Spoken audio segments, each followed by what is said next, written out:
This is Nick Nilsson, Mad Scientist of Muscle, and what I've got for you today here is time volume farmer's walks. Now, this is very similar to the regular time volume training protocol. I won't go into that here, but I'll link to it here below this video. What you're going to do here with farmer's walks for time volume training is walk for a certain distance. For example, I'm going to take 450 pounds farmer's walk about 20 feet down my gym floor. Stop, rest 10 seconds, turn around as I'm resting 10 seconds, come back the same distance the other way, stop, rest 10 seconds, turn around, back, and do it again. So I'm going to repeat this on 10 seconds rest until I can no longer functionally get the same distance. So I can get the distance, but I know I'd be gassed if I tried it again.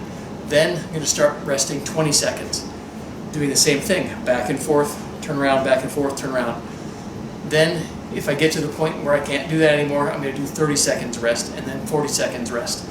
Now, the grand total time and the time volume block here that I'm looking for is 30 minutes. So I'm going to be doing 30 minutes straight of farmer's walks with 450 pounds, varying the rest period based on fatigue. So 10 seconds, 20 seconds, 30 seconds rest or more for 30 minutes. So here's what that looks like.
Alright, so that is 30 minutes farmer's walks time volume training style. Now, I managed to end off on 30 seconds rest for about the last 8 minutes or so. Lasted for about 5 minutes on 10 seconds rest, and then the rest of it was on 20. Now, a couple of quick points. When you're going back and forth like this, if you're using a timer, you want to be able to see the timer from both sides of where you're going. So from here and from the other end of my gym, I could actually see the timer so I can properly gauge rest periods. If you don't have that, you can use any other sort of timer that you can sort of see. Counting, not generally accurate, I'll tell you right now. It's okay for the 10 seconds one, but once you start getting into the 20 and 30, it's definitely not accurate. I definitely do recommend grip assistance. You can see I was using a pair of hooks. These are called Holland hooks. These are my favorite form of grip assistance. I'll include a link for these below here. If you have straps, that's another decent option. When you're getting ready to do the lift, give yourself about 3 to 5 seconds to get set up. So don't gauge your rest periods from the time you sit down to the time you pick the things up again. You want to do 30 seconds rest from work to work. So there's like a second or two when you set it down and look at the watch or clock. There's 3 to 5 seconds when you pick up the handles and go again. So gauge that when you're doing your rest periods on this to keep it honest. So phenomenal workout. This is great metabolic conditioning. It's going to develop massive workload capacity, and really one of my favorite ways to train is heavy carries for volume and distance like this.